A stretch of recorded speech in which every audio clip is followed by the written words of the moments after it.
It's October 2nd, and I am getting ready to break down most of my garden. The green beans, though, I'm going to leave in the ground for another week or so. You can see why here. I still have plenty of green beans still on the vine. These are those Jade 2 varieties of wax bean, excuse me, that I planted, and I really like the wax beans. They come out really nice. They really produce a lot of green beans. So I have this all the way through that bed.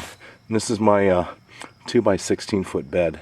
So I got a lot of beans to still pick. And just to show you what I got this stuff. And this is why I'm going to leave them in the ground, because I'm going to get a lot more of these.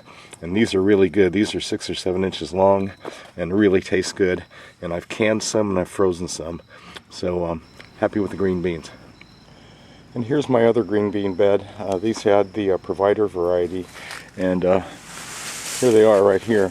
What I did was I picked the plant out, and then I hung them up and looked for little beans. There's a little bean there, but I didn't pick that because it's kind of too small. So I'm not going to worry about those itty bitty little ones. So, but anyway, that made it a lot easier than having to bend over and tear through the plants looking for green beans. It was much easier to find the green beans by picking the plant one at a time, hanging it up and looking through it really easy. So this is what I'm going to use to as green compost over the winter, and I'll show you what I'm going to do with that a little bit later. So I've taken out all but one of my tomato plants. I cut them up. This is some of it right down here. What you'll see is I took them and cut them into maybe 18-inch to 24-inch pieces. It'll make it easier to put in the trash bags. I don't compost here because I can't do that in my neighborhood. So I just throw the stuff away, or I'll use it as green compost in the gardens, but I don't use the tomatoes.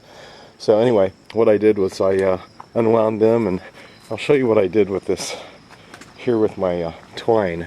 I put nails in down here.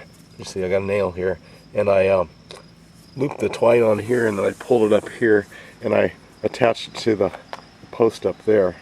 And I had 40 plants in these 2 beds all together, and using the twine made my life a lot easier as the plants grew, because all I did was I just wrapped them around the twine as they grew.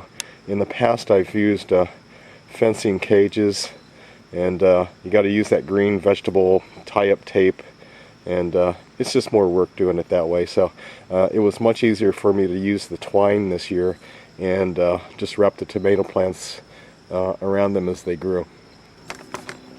So you'll see now that all my tomatoes are out, I have just a few weeds in here. Now I haven't touched these beds in probably 2 months, and this is all I have in there as far as any kind of weeds. So the weeds were really insignificant this year, and I really didn't have to do much weeding at all, because I think pretty much the plants kind of shaded everything and took care of that themselves. So I'm gonna take down my racks, and the one thing I'm gonna do, as it's starting to rain a little bit, is get the racks down and keep all the twine in the racks together, so that I use them next year and I don't have to try to figure out what goes to what. So I'm getting ready to take my peppers out. Now in this bed I picked all the peppers already, and then what I did was I clipped off the tops down to my netting, and you'll see this is what you can see I did with my netting. Now unfortunately I cut that, so you got to be careful when you clip this stuff, but I had to take the tops of the peppers out so I could get my netting out of there okay.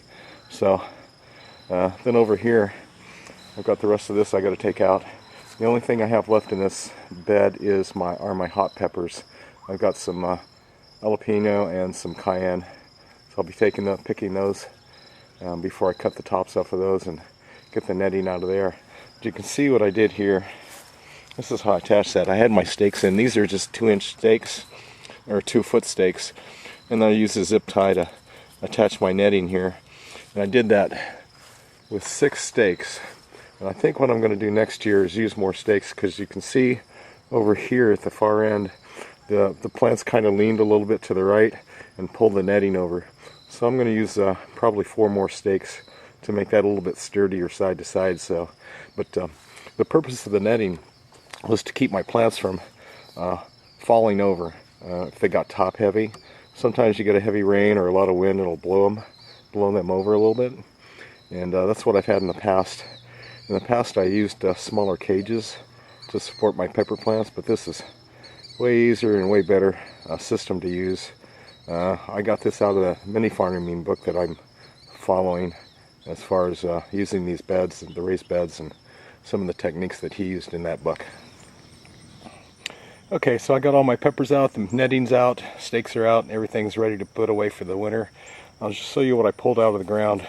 So you'll notice this woody part down here. These had really good root systems. Some of them were really hard to pull out, but a pepper is actually I think a large bush or a tree from Central America, and so we don't have the climate for it, but these things will grow and pretty tall. You can't keep these out during the winter.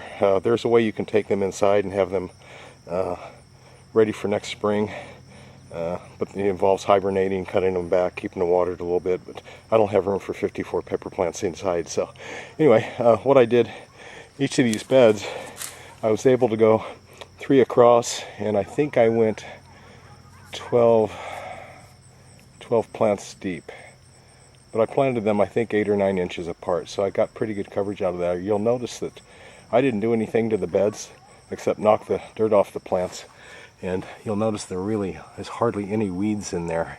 So that's what that intensive agriculture does. It keeps the plants closer together and helps cut down on the amount of weeds that can grow because it shades them out. So anyway, really happy with the techniques I got out of that book for this year.